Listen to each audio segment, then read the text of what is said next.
Hey everybody, it's Onateki here.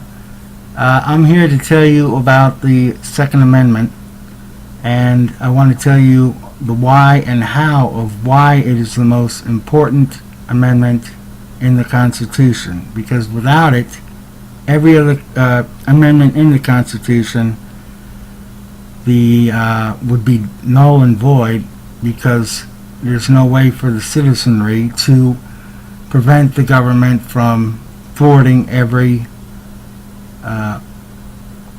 usurpation of those rights. They would just totally ignore it. And so in order to counteract that, you need some kind of force multiplier so that the government fears the citizens rather than the citizens fearing the government. Now, all that reasoning behind the Bill of Rights, initially in Federalist number 84, Hamilton argued that the Constitution did not need a Bill of Rights. And 3 states, Virginia, Massachusetts, and New York, all complained that since the Constitution had no Bill of Rights, that it would be a oppressive government. So they pushed to have one inserted in the Constitution, and George Mason in Virginia wrote or spoke in his ratifying convention, in that ratifying convention, I believe it was June 4th, 1788, that it was necessary to insert a Bill of Rights because government would abuse the people if there was none. Also, Edmund Randolph, who was the governor of Virginia, he also complained that there was no Bill of Rights. And since the other states agreed with them, and I believe Samuel Adams said something to this effect, the people who were trying to get the Constitution put in force said they would put a Bill of Rights into the Constitution at the first Congress when that met. James Madison had to berate them into putting the Bill of Rights into effect. So why would they want to do that? Why would the ratifying conventions want a Bill of Rights put into the Constitution? Well, a lot of those people that were settled in the United States had come from England, and England in the previous century, 1600s, had a major civil war, and the government at that time was run by the Catholic kings who came from Scotland. They were James I, James II, Charles I, and Charles II. And one of the provisions that they had, they were being Catholic, they prevented the Protestants from having weapons, and they abused the people. Now, when they were all overthrown, one of them, Charles I, was tried and convicted and beheaded for that. They put in a Bill of Rights, even though it doesn't really have the same outlook or the same force as the U.S. Constitution Bill of Rights. One of the provisions they put into it, which bears upon the Second Amendment, it says, and I'll read from the Bill of Rights, English Constitution, it says that the subjects which are Protestants may have arms for their defense suitable to their conditions and as allowed by law. Now that passage was quoted in the Heller decision, or District of Columbia versus Heller, and among other things, and so the Americans had, since they were a large part from England, they knew about that because they were well read in history, and they inserted it into the Constitution as our second Bill of Rights because they understood that the government is very easily taken to abusing its subjects. Now, a lot of people nowadays complain that the Bill of Rights is outdated and all that kind of nonsense, and it is nonsense because, like I said earlier, if it was somehow taken out of the Constitution, the government would run amok over the people and it would be a complete disaster. So a bunch of people writing in the a bunch of the forefathers and founders of our Constitution, framers I should call them, they knew that it was important for people to be able to defend themselves, and they all numerous people wrote upon how it is necessary to somehow thwart that abuse of government, so they would government would not oppress the people. One of them is George Washington, and I have his papers and letters and things of that nature here.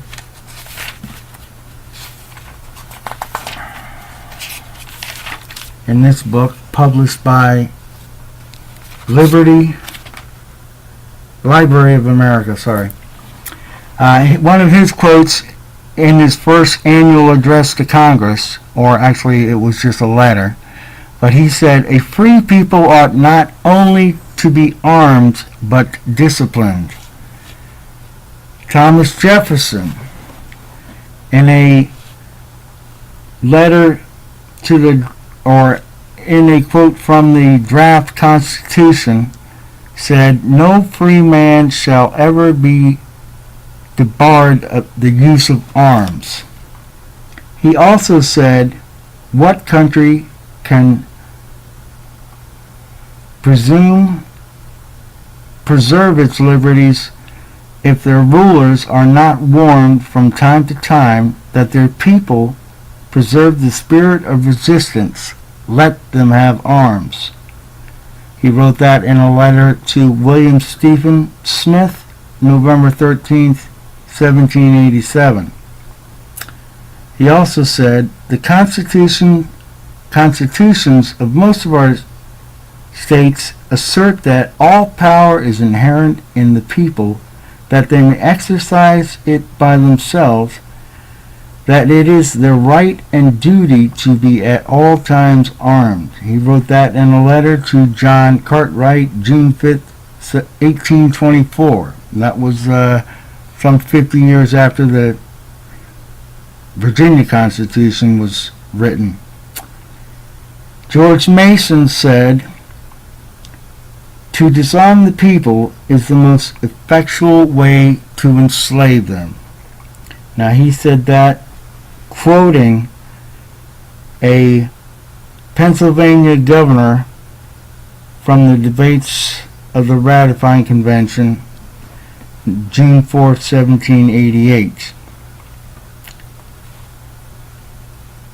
And he also, since there's a huge question on the militia aspect of it, he said, "I ask, who are the militia? They consist now of the whole people." It doesn't say army or organized militia, he just says the people.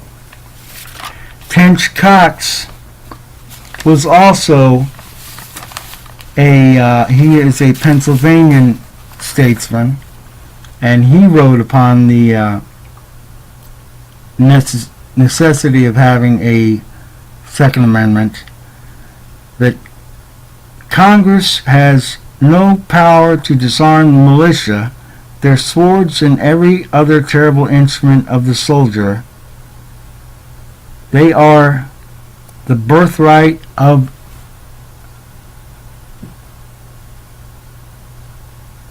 an American. He also clarifies that and says,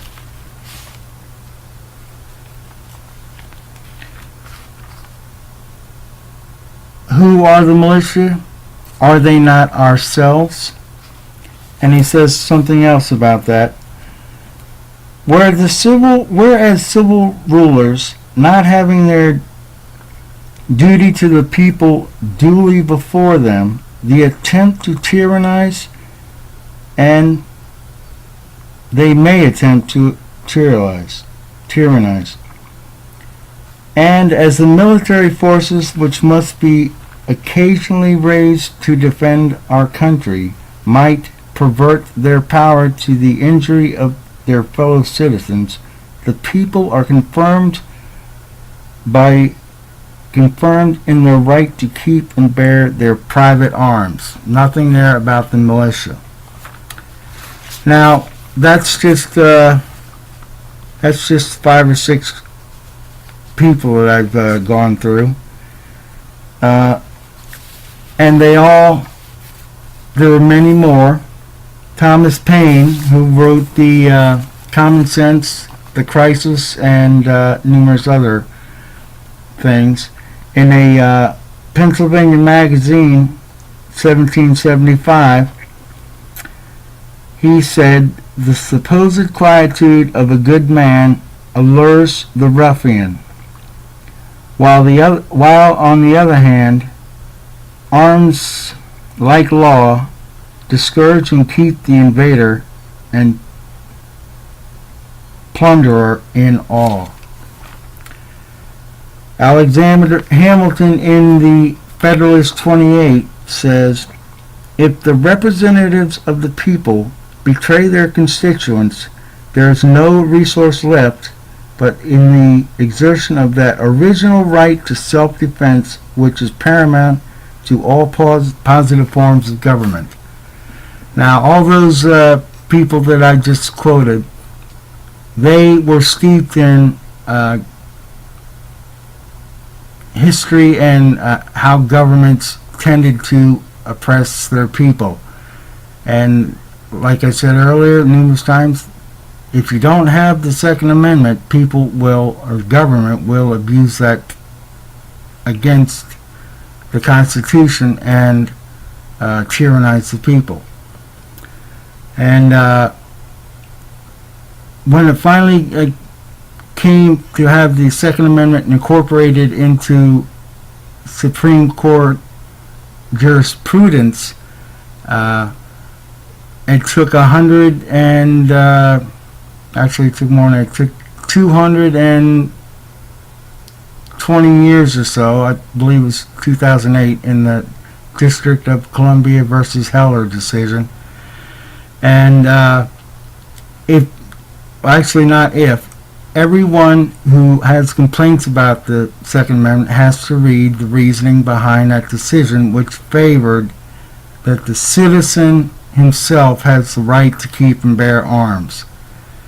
Now, in that refutation, the Scalia wrote that he quotes numerous instances of why it's important to have the Second Amendment based upon the reasoning that I've already stated. And he quotes, at one point he quotes Joseph Story. Joseph Story was one of the early Supreme Court justices, and he wrote 2 books on the Constitution. One was a 3-volume set of the history of the Constitution and the reasoning behind the Constitution. And the second book was that it's sort of an epitome of the first 3 volumes. And in that he says that the importance of this article, speaking about the Second Amendment, will scarcely be doubted by any persons who have duly reflected upon the subject. The militia is a natural defense of a free country against sudden and foreign invasions, domestic insurrections, and domestic usurpations of powers by rulers. It is against sound policy for a free people to keep up a large military establishment and standing armies in the time of peace, both from the enormous expenses with which they are attended and the facile means which they afford to ambitious and unprincipled rulers to subvert the government or trample upon the right of the people. The right of the citizens to keep and bear arms had justly been considered as a palladium of the liberties of the Republic, since it offers a strong moral check against the usurpation and arbitrary power of rulers, and it will generally, even if these are successful in the first instance, enable the people to resist and triumph over them. Now, like I said, that maybe not in all, but in part was quoted in the Heller decision. And if you think about it, which everybody should, and apparently nobody is, it's absolutely necessary to have the Second Amendment in the Constitution because of everything I've just said, and it is imperative upon all those people out there who are not researching why that was in there or why the Second Amendment's in the Constitution to go look up the reasoning behind it. Thank you.